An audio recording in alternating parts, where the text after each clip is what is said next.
c'est l'occasion pour les jeunes de se regrouper et de pouvoir développer leur propre travail au cours de l'été. Donc, ils se réunissent ensemble, ils font différentes activités, différents travaux qui leur permettent d'avancer des sous, mais aussi de vivre le modèle coopératif. Donc, comme Bernard le disait, de participer à de prendre des décisions au nom de la coop jeunesse de service. Donc, ça leur permet de vivre une expérience qui est à la fois enrichissante au plan personnel, mais aussi, ils s'impliquent au niveau coopératif. Donc, ils expérimentent c'est quoi de vivre dans un modèle coopératif. Ils prennent des décisions en collectivité. Donc, c'est très formateur pour des jeunes, généralement entre 12 et 17 ans. Donc, c'est très, très formateur pour la suite des choses dans leur vie.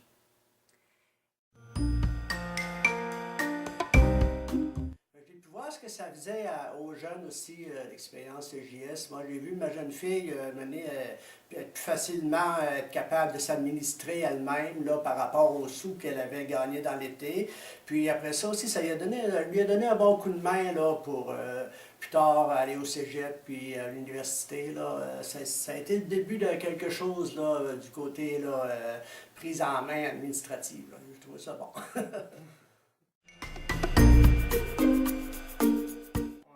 Nous, ce qu'on fait, c'est qu'on met les conditions gagnantes pour que les animateurs puissent être arrivés pour le début de la saison de la CJS, puis qu'ils aient toutes les informations nécessaires pour pouvoir partir la CJS en compagnie des coopérants. Donc, nous, on est là pour les accompagner, mais on ne prend absolument pas de décision à la place des coopérants. C'est les coopérants qui font tout ce travail-là en collaboration avec les animateurs. Donc, on est là pour les supporter, pour les aider aussi peut-être au niveau de la recherche de commanditaires. C'est un élément avec lequel aussi on collabore beaucoup avec les animateurs. C'est déjà pour eux autres là, de se rendre dans les différentes écoles, faire le recrutement des jeunes, animer des kiosques d'information sur la CJS. Là.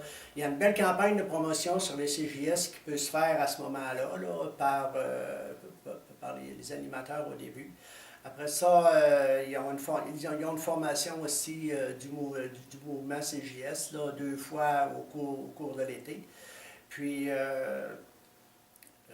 c'est ça, leur principale tâche aussi, c'est d'entraîner les jeunes à l'esprit coopératif, puis l'entraide et tout, là, la prise de décision en groupe là, par rapport aux travaux, puis au salaire aussi, puis tout. Finalement, c'est les jeunes là, en comité qui décident finalement c'est quoi qu'ils vont faire dans l'été, puis comment ils vont le faire, puis c'est eux autres, c'est de donner aux jeunes le moyen là, de pouvoir s'affirmer à travers tout ça. C'est la coopération. Hein? Les animatrices ou les animateurs, puis les coopérants, ils travaillent conjointement ensemble pour la réussite de la CJS. Donc, ce n'est pas des animateurs qui donnent des ordres aux coopérants. C'est pas comme ça que ça fonctionne. C'est vraiment un travail de collaboration, de concertation pour développer une offre de service à la population. Donc, ça va dans tous les rayons, des menus travaux de toutes sortes, que ce soit de la peinture, des coupes de pelouse, qui permettent aux jeunes, puis ça va en fonction des travaux aussi que les jeunes veulent faire aussi. Donc, ce n'est pas une imposition de faire tel type de travail, c'est plus en fonction des besoins du milieu. Donc, puis ceux qui veulent le faire aussi au niveau des coopérants. Donc, ce n'est pas un travail, c'est une expérience de travail qui n'est pas, qui est pas directive, si on veut. C'est vraiment collaboratif.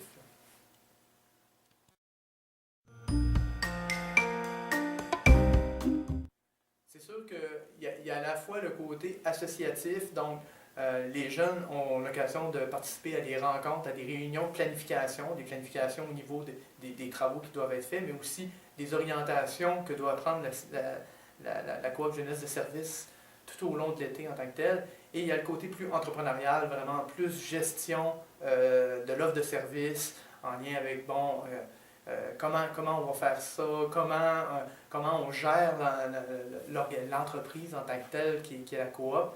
Donc, ça touche à la fois les deux éléments, à la fois le volet associatif et le volet entrepreneurial, ce qui fait en sorte que c'est formateur sur les deux plans.